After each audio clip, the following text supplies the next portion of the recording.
मैं जिस अस्पताल में नर्स थी, वहाँ एक 80 साल औरत रोज कम उम्र लड़कियों को ले आती। वो सब लड़कियां अपना अबॉर्शन करवाने आती थीं।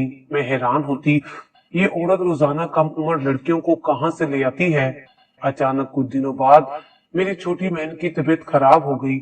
मैं उसकी हालत देखकर समझ गई थी उससे नादानी में गुनाह हो गया है। मैं अबॉर्शन करवाने के लिए उसे अस्पताल ले आई और उसी औरत को कहा कि मेरी बहन का भी अबॉर्शन करवा दे, ताकि अस्पताल वालों को पता ना चले कि ये मेरी बहन है। मेरी बहन ऑपरेशन थिएटर से आई तो रो रही थी, उससे चला भी नहीं जा रहा था। मैं उसे घर लेकर आई। मेरी बहन मुझे अपने कमरे में ले गई और रोते हुए बोली, मेरा तो सब कुछ लुट चुका है। फिर उसने अपनी कमीज हटाई तो मेरे तो सर पर आसमान टूट पड़ा, क्योंकि मेरा नाम कोमल है। मेरा ताल्लुक एक गरीब घराने से था। मुझे नर्स की ड्यूटी सर अंजाम देते हुए 3 साल गुजर चुके थे। अब मेरी ड्यूटी की वजह से मेरे घर के हालात काफी बदल चुके थे। अस्पताल में हमारे दिन बहुत अच्छे गुजर रहे थे। हमारी कुछ सीनियर नर्सेज बहुत अच्छी थी और हमें काम करने के बारे में बताती रहती थी, मगर कुछ बड़ी नर्सें ऐसी थी जो हमें पता नहीं क्या समझती थी और हर वक्त डांटती रहती थी। उस दिन भी ऐसा ही हुआ। सुबह की शिफ्ट वाली नर्स ने डिस्चार्ज बनाना था, मगर वो बगैर बनाए चली गई। और जब मैं और रूबी अपनी दूसरी शिफ्ट पर गए तो इंचार्ज हमें डांटने लगी। फिर एक नर्स ने आकर उनके कान में क्या कहा कि वो कहने लगी, तुम मुझसे बिठाओ, मैं अभी आ रही हूँ। ना जाने कौन आया था, मगर नर्स फौजिया फौरन वहां से चली गई थी। मैंने और रूबी ने शुक्र अदा किया। नर्स फौजिया की किसी से नहीं बनती थी सिवाय वार्ड वाले अंकल के। वो नर्स फौजिया की उम्र के ही थे और उन दोनों की आपस में बहुत बनती थी। एक दिन मैं और रूबी दूसरे वार्ड में जा रहे थे कि एक नौजवान लड़का और लड़की जो बहुत ही कम उम्र के लग रहे थे, हमारे पास आकर नर्स फौजिया के बारे में पूछने लगे। मैंने कहा, आपको उनसे क्या काम है? वो घबरा गए और कहने लगे, हमें सिर्फ नर्स फौजिया के पास ही जाना है। उसके साथ आया लड़का उसे कहने लगा, चलो हम आगे चलकर देख लेते हैं। वो लड़का हुलिये से अच्छे खाते पीते घर का और वो लड़की गरीब घर की लग रही थी। लड़की घबराई हुई थी और बार बार अपना चेहरा छुपा रही थी। रूबी हंसते हुए मुझे कहने लगी, नर्स फौजिया मैटरनिटी वार्ड में होती हैं, ये उसी तरफ जा रहे हैं। इसका मतलब तो यही है कि वो लड़की हामला है और अपने आशिक के साथ ये बच्चा जाया करवाने आई है। मैंने हैरत से मुंह खोल लिया। वो लड़की 17 साल से ज्यादा उम्र की नहीं लग रही थी। मैंने कहा, नर्स फौजिया कभी ऐसा नहीं करेंगी, वो तो बड़ी सख्त है, धक्के देकर उन्हें निकाल देंगी। मगर रूबी हंसते हुए बोली, मुझे समझ नहीं आ रहा कि तुमने 3 साल कहाँ गुजारे हैं जो तुम्हें अंदर की बातें भी नहीं मालूम। मैंने चूम कर पूछा, कैसी अंदर की बातें? वो कहने लगी, यही कि वो बच्चा जाया भी करती हैं। जो कुंवारी लड़कियां शादी से पहले ही मां बन जाती हैं, नर्स फौजिया और कुछ दूसरी नर्सें उन लड़कियों का अबॉर्शन कर देती हैं और बदले में उन्हें ढेर सारा पैसा मिलता है। ये सब जानना मेरे लिए एक इंकशाफ ही था। मैं अपने काम से काम रखना पसंद करती थी। मेरी सिर्फ रूबी से ही गहरी दोस्ती थी। मैंने नर्स फौजिया के बारे में सुनकर पूछा, अगर तुम्हें मालूम है तो इसका मतलब है कि कई और लोगों को भी मालूम होगा, तो कोई भी इनके खिलाफ शिकायत दर्ज क्यों नहीं करवाता? रूबी कहने लगी, ये सरकारी अस्पताल है, यहाँ शिकायत करने वाला खुद ही बच जाएगा और नौकरी से जाएगा, क्योंकि नर्स फौजिया की पहुंच बहुत ज्यादा है। मेरे जहन में सारा दिन वो बातें गूंजती रही। वो लड़की मेरी आंखों के सामने आती रही। वो कितनी कम उम्र थी और अभी से इन चक्रों में पड़ गई थी। उसके माँ बाप को पता चलेगा तो उनको कितना दुख होगा। मगर फिर मैंने सोचा कि वो इसीलिए तो बच्चा जाया करवाने आई है, ताकि किसी को पता ना चले। ऐसी लड़कियों को तो वैसे ही मार देना चाहिए जो माँ बाप की इज्जत कदमों तले रोन देती हैं। मैंने अगले दिन रूबी को कहा, नर्स फौजिया जैसे लोगों की वजह से ऐसी लड़कियों का हौसला बढ़ जाता है। जब उन्हें पता होगा कि अबॉर्शन जैसा गैर कानूनी काम कोई नर्स नहीं करेगी, तो वो गलत कामों में पड़ने से पहले 100 मर्तबा सोचेंगी। हमें नर्स फौजिया के खिलाफ एक्शन लेना चाहिए। रूबी कहने लगी, आहिस्ता बोलो, किसी ने सुन लिया तो लेने के देने पड़ जाएंगे। ये ख्याल अपने दिमाग से निकाल दो। मेरा मसला ये था कि मैं कुछ गलत होते नहीं देख सकती थी, मगर रूबी ने सख्ती से डांट दिया था कि कोई नर्स फौजिया को कुछ नहीं कहेगा, उल्टा तुम्हारी नौकरी चली जाएगी। पहले तो शायद मैंने कभी गौर नहीं किया था, मगर अब कर रही थी। और ये देखकर मैं दंग रह गई थी कि हफ्ते में 2-3 ऐसे केस लाजमी आते थे। लेकिन एक और बात मैंने नोट की थी, अक्सर लड़कियों के साथ एक बूढ़ी औरत आती थी। वही औरत हर बार मुख्तलिफ कम उम्र लड़कियों को लेकर आती थी। ऐसे मालूम होता था जैसे वो कमीशन लेकर ऐसी लड़कियों को लेकर आती थी। मैं ये सब बहुत मुश्किल से बर्दाश्त कर रही थी। रूबी मुझे समझाती थी कि तुम्हें क्या मसला है, वो लड़कियां अपनी मर्जी से आती हैं। कुछ दिन बाद मैं छुट्टियां लेकर अपने घर आ गई। मेरी छोटी दोनों बहनें कॉलेज में पढ़ती थी। मुझसे छोटी 18 साल की थी और कॉलेज के दूसरे साल में थी। मैं घर गई तो अपनी बहन का रवैया देखकर मुझे अजीब लगा। ऐसा लगा जैसे वो मुझे देखकर खुश नहीं हुई। मैंने नोट किया कि वो कॉलेज से देर से आती है और अम्मा को जैसे परवाह ही नहीं थी। मैंने कहा, बेटियों पर नजर रखें, मीना क्यों कॉलेज से देर से आ रही है? अम्मा बेफिक्री से बोली, वो एक्स्ट्रा क्लासेस लेती है इसलिए देर हो जाती है। अस्पताल में नौजवान लड़कियों के हाल देख देख कर मैं बहुत मोहतात हो चुकी थी। इसीलिए एक दिन मैं बगैर बताए छुट्टी के वक्त उसके कॉलेज चली गई। मैंने उसे अपनी आंखों से एक लड़के के साथ गाड़ी में बैठकर जाते देखा। वो घर आई तो मैंने उसे थप्पड़ मारा, लेकिन अम्मा के सामने वो साफ मुकर गई और झूठी कसम खा ली। अम्मा ने भी मेरा यकीन नहीं किया और छोटी बहन को प्यार करने लगी। मैं वापस अपनी ड्यूटी पर आ गई। एक हफ्ते की बात है जब अम्मा ने रोते हुए फोन किया और कहा, कोमल, तू सच कह रही थी, ये कमबख्त मीना का किसी लड़के से चक्कर चल रहा है, ये हामला हो गई है, मेरे सर पर तो कयामत टूट पड़ी है। अम्मा मुझसे कह रही थी, अपने अस्पताल में किसी से कहकर इसकी सफाई करवा दे, अगर किसी को पता चल गया तो बदनामी हो जाएगी। मैं यहाँ आने वाली कवारी लड़कियों को नफरत से देखती थी और मेरी अपनी बहन उसी तरह की निकली। अम्मा ने उसे मेरे पास भेज दिया। मैं अब क्या करती? मैं किसी को नहीं बता सकती थी, मेरी बेइज्जती होती। ऐसे में मुझे नर्स फौजिया याद आई जो मेरी बहन का अबॉर्शन कर सकती थी। मैंने रूबी से बात की। मैंने कहा कि मैं नहीं चाहती कि सबको इल्म हो कि ये मेरी बहन है। वो कहने लगी, फिर उसी बूढ़ी औरत से राब्ता करते हैं जो ऐसी लड़कियों को यहाँ लाती है। मैंने भेस बदल कर एक दिन उस औरत से बात की, उसे कुछ पैसे दिए। अगले ही दिन वो औरत मेरी बहन को लेकर नर्स फौजिया के पास गई। बहन वापस आई तो मैंने पूछा, काम हो गया? कहने लगी, नहीं, ये लोग यहाँ ये काम नहीं करते, बस एक टेस्ट करते हैं, बाकी का काम ये कहीं और करते हैं। मैंने कहा, उसी औरत के साथ चली जाना। वहाँ भी मैं मजबूर हो गई थी। जिस काम को गलत और गैर कानूनी कहती रही, आज वक्त पड़ा तो वही काम खुद करना पड़ा था। मैंने बहन को उस औरत के साथ भेज दिया। बहन का अबॉर्शन हो गया और वो बाद में घर वापस चली गई। रूबी ने मेरा बहुत साथ दिया था। मेरी पूरी एक तनख्वाह खर्च हुई थी। छुट्टी मिली तो मैं घर गई। मीना को देखकर मैं चौंक गई थी। वो पहले से बहुत कमजोर और बीमार लग रही थी। मेरे पूछने पर अम्मा कहने लगी, जब से ये अस्पताल से आई है इसकी यही हालत है। मैं समझी कि शायद मीना अपने किए पर पछता रही है और खाने पीने पर तवज्जो नहीं दे रही, इसीलिए ये कमजोर हो गई है। वैसे भी मैं अपनी बहन से नाराज थी, इसलिए एक दिन रहकर वापस आ गई। वापस आई तो रूबी ने अजीब बात बताई। कहने लगी, कल एक लड़की आई थी, नर्स फौजिया ने उसका 1 माह पहले अबॉर्शन किया था। वो लड़की नर्स फौजिया के गले पड़ गई थी। नर्स फौजिया उसे अपने कमरे में ले गई और कमरा अंदर से लॉक कर दिया था। लेकिन वो लड़की ना जाने क्या चुराने की बात कर रही थी। कह रही थी, तुमने मेरे जिस्म से कुछ चुरा लिया है, मैं तुम लोगों पर केस कर दूंगी। मैं उसकी बात सुनकर कांप गई। रूबी अफसुर्दगी से कहने लगी, मैंने उस लड़की को देखा था, बेचारी का बहुत बुरा हाल था, रंगत सर्द हो चुकी थी, आंखों के गिर्द हल्के और बेचारी से चला भी नहीं जा रहा था। रूबी की बातों पर मैं चौंक गई थी। ये सारी अलामतें तो मेरी बहन मीना में भी थी। अम्मा ने भी कहा था कि जब से वो अस्पताल से आई है कमजोर होती जा रही है। यही कहती रहती है कि जिस्म में दर्द हो रहा है। अगर तो रूबी ठीक कह रही थी तो फिर मीना के साथ भी कुछ गलत तो नहीं हो गया था। वो भी तो बहुत निढाल लग रही थी, ऐसे जैसे उसमें जान ही ना हो। मैंने फौरन अम्मा को फोन करके मीना को अस्पताल लाने का कहा। मैंने रूबी को सारी बात बताई तो वो कहने लगी, हम यहाँ से नहीं कहीं और से टेस्ट करवाएंगे। हमने एक और अस्पताल से उसके टेस्ट करवाए तो एक ऐसी हकीकत का इंकशाफ हुआ जिसे सुनकर हम दोनों के कदमों तले से जान निकल गई। हम दोनों भागते हुए अपने अस्पताल आए। नर्स फौजिया इस हद तक गिर जाएगी मैंने कभी सोचा भी नहीं था। मामला अबॉर्शन से बढ़कर कहीं आगे का था। अगर मेरी बहन के साथ ऐसा ना हुआ होता तो शायद हमें कभी भी पता नहीं चल सकता। रूबी कहने लगी, आज तक मैं तुम्हें रोकती आई हूँ, मगर अब मामला हाथ से निकल चुका है।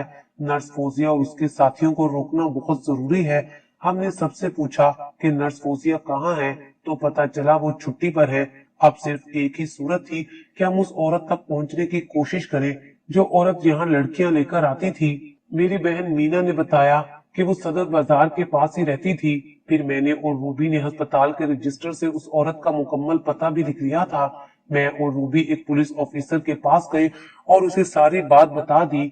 वो कहने लगा, सबसे पहले हमें उस औरत तक पहुंचना होगा। जैसे ही हम उस औरत के दरवाजे पर पहुंचे और दरवाजे पर दस्तक दी तो मालूम हुआ कि इस घर में तो कोई औरत रहती ही नहीं। एक लड़के ने दरवाजा खोला और बताया कि हम सिर्फ बाप बेटा इस घर में रहते हैं। उस लड़के की बहन या माँ नहीं है। हमने उस औरत की तस्वीर जो अस्पताल की सीसीटीवी से निकाली गई थी वो उस लड़के को दिखाई तो उसने पहचानने से इनकार कर दिया। कहने लगा, आप बेशक घर की तलाशी ले सकते हैं, मोहल्ले में किसी से पूछ लें, हमारे घर कोई औरत नहीं रहती। हम मायूस होकर वापस पलटने लगे जब उस लड़के की आवाज पर हमारे कदम वहीं रुक गए। उसने कहा कि हमारे घर कोई औरत नहीं रहती, मगर मर्द के भेष में एक औरत जरूर रहती है। हम तीनों उसकी बात पर हैरान रह गए थे। वो कहने लगा, आप अंदर आइए, मैं सब बताता हूँ। हम 3 भाई हैं, हमारे घर कोई औरत नहीं है। हमारी माँ का कई साल पहले इंतकाल हो चुका है। मेरी कोई बहन भी नहीं है। हम सारा दिन अपने काम पर होते हैं और अब्बा सारा दिन घर पर। लेकिन पिछले कुछ दिनों से मैं नोट करने लगा था कि ऐसे लग रहा है जैसे हमारे घर कोई औरत मौजूद है। और ये बात सिर्फ मैं ही नहीं बल्कि दूसरे भाइयों ने भी नोट की थी। घर में अजीबोगरीब वाकयात होने लगे थे। एक दिन मैं काम पर जाने लगा तो मुझे अपने कपड़े नहीं मिल रहे थे। मैं अब्बा से पूछने उनके कमरे में गया तो वो कमरे में नहीं थे, मगर उनकी चारपाई पर एक लाल रंग का दुपट्टा पड़ा हुआ था। मैं हैरान हुआ कि ये क्या मामला है, हमारे घर तो कोई औरत नहीं है। मैंने अब्बा से कुछ पूछने का इरादा किया, फिर तर्क कर दिया क्योंकि वो काफी अरसे से बहुत चुप चुप से हो गए थे। हम भाइयों को काम से आते आते रात हो जाती थी। थकन इतनी होती कि खाना खाते ही नींद आ जाती। ऐसे में बहुत बार दिल किया कि अब्बा से पूछूं, मगर वक्त ही नहीं मिला और अब ये सब कुछ देखने को मिल रहा था। फिर एक दिन मेरा छोटा भाई असगर कुछ परेशान सा मेरे कमरे में दाखिल हुआ। मैंने पूछा, क्या हुआ? कहने लगा, अब्बा जी का रवैया चंद दिनों से कुछ बदला बदला सा है। मुझे लगता है वो कुछ अजीब से हो गए हैं। मैंने चौंक कर पूछा, तुमने कुछ देखा है क्या? मैंने लाल दुपट्टे वाली बात पर इतना ध्यान नहीं दिया था और ना ही छोटे भाइयों को बताया था। असगर कहने लगा, कल आधी रात के वक्त आंख खुली तो मुझे ऐसा लगा जैसे अब्बा के कमरे से किसी औरत की आवाज आ रही है। मैं उसकी बात सुनकर अंदर तक हिल गया था। औरत की आवाज? मैंने उससे कहा, अरे भाई, अब्बा के कमरे से भला कैसे औरत की आवाज आ सकती है? हो सकता है अब्बा टीवी देख रहे हों। कहने लगा, भाई क्या हो गया है आपको? हमारे घर में कौन सा टीवी है जो अब्बा जी देखेंगे? मैंने भी बुखलाहट में ना जाने टीवी का बहाना क्यों बना दिया था। अपनी बात को संभालने के लिए मैंने कहा, अरे यार, हो सकता है अब्बा मोबाइल पर कोई फिल्म देख रहे हों। अपने भाई को तो मैंने किसी तौर मुतमईन कर दिया था, मगर खुद में शक में पड़ गया था कि ये अब्बा क्या करते फिर रहे हैं। रात को खाने में से औरत का बाल निकला तो छोटा भाई प्लेट से बाल उठाकर मजाक में कहने लगा, अब्बा, रोज खाने में से लंबे लंबे बाल निकल रहे हैं। खैर तो है, कहीं आप चोरी चोरी हमारी सुतीली अम्मी तो नहीं ले आए जो रोज अपने खुले बाल छोड़कर खाना पकाती हैं। मैंने देखा कि भाई के इस मजाक पर अब्बा का रंग फक हो गया था। उनकी रंगत बदल गई थी, जैसे कोई चोरी पकड़ी जाती है। उसकी बजाय वो कोई और जवाब देते। वो जल्दी से किचन से निकल गए। मैं जल्दी से उठकर बाहर गया, मगर बाहर तो किसी औरत का नामो निशान नहीं था। मैंने किचन में जाकर देखा तो वहां भी कोई नहीं था। हैरत की बात ये थी कि अब्बा भी अब घर नजर नहीं आ रहे थे। मैं तो दंग ही रह गया था कि ये क्या मामला है। एक दिन मैं काम पर ना गया और घर पर था ताकि देख सकूं कि हमारे घर में कौन सी औरत आती है या अंदर छुपी हुई है। कुछ देर बाद अपने कमरे से निकल कर देखा तो अब्बा कहीं भी नजर ना आए। मैं बहुत परेशान होकर अंदर कमरे में आ गया। मेरा प्लान फेल हो गया था। अचानक मुझे ख्याल आया कि गलती तो मेरी थी कि मैं घर में मौजूद था। इस बात का अब्बा को इल्म था। मुझे ऐसा प्लान बनाना चाहिए था कि मैं घर में ही छुप कर रह जाता और अब्बा को इल्म ही ना होता। तभी मैं राज मालूम कर सकता था। मुझे लगता था अब्बा से कोई औरत मिलने आती है। अगले दिन दरवाजे पे जाकर मैंने ऊंची आवाज से कहा कि अब्बा मैं काम पर जा रहा हूँ, दरवाजा बंद कर लीजिएगा। गली से बाहर निकलते ही मैंने भाइयों को कहा कि तुम लोग चले जाओ, मैं वॉशरूम से होकर आता हूँ। मैं जल्दी से घर जाकर अपने कमरे में छुप गया। थोड़ी देर बाद अब्बा किचन से निकले और अपने कमरे में चले गए। मैं अपने कमरे की खिड़की से छुपकर सब देख रहा था। थोड़ी ही देर गुजरी थी कि मुझ पर कयामत टूट पड़ी, क्योंकि अब्बा के कमरे से कोई औरत निकलकर किचन में गई थी। मैं हक्का बक्का रह गया। मुझे अपनी आंखों पर यकीन ना आया। मैं जल्दी से चोरी चोरी कमरे से बाहर निकला और जो कुछ मैंने देखा, मेरा तो दिमाग ही चकरा गया था, क्योंकि उस औरत के रूप में कोई और नहीं बल्कि अब्बा ही थे। मैं तो दंग ही रह गया कि ये क्या देख रहा हूँ। मैं अपनी आंखें बार बार चिपका कर देख रहा था। शायद मेरी नजर का धोखा हो, मगर ऐसा कुछ नहीं था। अब्बा ही एक औरत के रूप में थे। उन्होंने औरतों वाले कपड़े पहन रखे थे और सर पर लंबे बालों वाली विग लगा रखी थी और कुछ गुनगुनाते हुए बड़े मजे मजे से सब्जी काट कर खाना बना रहे थे। ये सब देखकर इतने दिनों से जो शक के कांटे दिल में चुभ रहे थे, वो तो दूर हो गए कि अब्बा का किसी औरत से चक्कर नहीं था, क्योंकि अब्बा ने खुद औरत का रूप धारा हुआ था। मगर अब सवाल ये पैदा हो गया था कि अब्बा ऐसा क्यों कर रहे थे। मैंने इस बारे में छोटे भाइयों को बताना मुनासिब ना समझा, वो बेचारे परेशान हो जाते। मैं अगले दिन भी चोरी चोरी घर में रह गया और अब्बा को मैंने अपनी आंखों से औरतों वाला रूप बदलते देखा था। अब तो यकीन न करने वाली कोई बात ही नहीं थी। मैंने देखा कि अब्बा ने औरतों वाली बड़ी सी चादर लपेटी और एहतियात से गली में झांका। जब देखा कि गली में कोई मौजूद नहीं, तो तेजी से दरवाजा वैसे ही बंद करके बाहर चले गए। मैं भी फौरन अब्बा के पीछे पीछे चलने लगा। उन्होंने ऐसा हुलिया बदल रखा था कि कोई भी शक ही नहीं कर सकता था कि औरत के रूप में कोई मर्द जा रहा है। उन्होंने चादर से चेहरा छुपा रखा था। मैं मुसलसल अब्बा के पीछे था। वो जल्दी ही एक बंगले में चले गए। मैं भी अंदर जाने लगा तो गेट पर मौजूद चौकीदार ने रोक लिया। कहने लगा, ओ भाई, मुंह उठाकर कहाँ जा रहे हो? मैंने कहा कि ये अभी अभी जो अंदर दाखिल हुआ है, मेरा मतलब है कि जो औरत अंदर गई है वो कौन है? कहने लगा, वो बेगम साहिबा की खास मुलाजमा है। मैंने कहा कि मैं इन मुलाजमा का बेटा हूँ। उनकी कुछ चीजें रह गई हैं, वो देने आया हूँ। मैं बहाना करके अंदर चला गया। अंदर का तो माहौल ही बदला हुआ था। मैंने देखा कि एक खास कमरे में एक दो नर्सें और मेरे अब्बा एक औरत के रूप में मौजूद थे और वहाँ किसी लड़की का ऑपरेशन चल रहा है। फिर मैं वहाँ से वापस आ गया। मुझे बस इतना ही मालूम है, ये अभी परसों की बात है। मैं इन 2 दिनों में सोचता रहा हूँ कि मेरे बाप ने ऐसा क्यों किया। फिर मुझे सब समझ आ गया कि पैसों के लालच में अब्बा कोई गलत काम कर रहा है। मैंने उस लड़के से बेताबी से पूछा कि क्या तुम मुझे वो जगह बता सकते हो जहाँ तुम्हारे अब्बा उस दिन गए हैं, या तुम मुझे वो एड्रेस समझा दो। उसने जल्दी से एड्रेस बताया तो मैं और रूबी जल्दी से पुलिस को लेकर वहां पहुंच गए। वो घर नर्स फौजिया का था। इत्तेफाक से हम आज भी वक्त पर पहुंच गए थे, क्योंकि अभी वहां ऑपरेशन शुरू होने ही वाला था। पुलिस ने बर वक्त छापा मारकर उन लोगों को पकड़ लिया था। सबसे ज्यादा धचका ये देखकर लगा था कि औरत के भेष में अंकल रईस थे। वो ही रात की शिफ्ट में अस्पताल में नौकरी करते थे और दिन के वक्त औरत का रूप धार कर हफ्ते में 1 या 2 बार ये काम करते थे। जब मेरी बहन की रिपोर्ट्स आई तो डॉक्टर ने बताया था कि उसके जिस्म से एक गुर्दा निकाल लिया गया है और ये काम तभी हुआ था जब उसका अबॉर्शन करने के लिए उसे बेहोश किया गया था। मुझे तो यकीन ही नहीं आ रहा था कि वो लोग इतने घिनौने काम में मुलविस हो सकते हैं।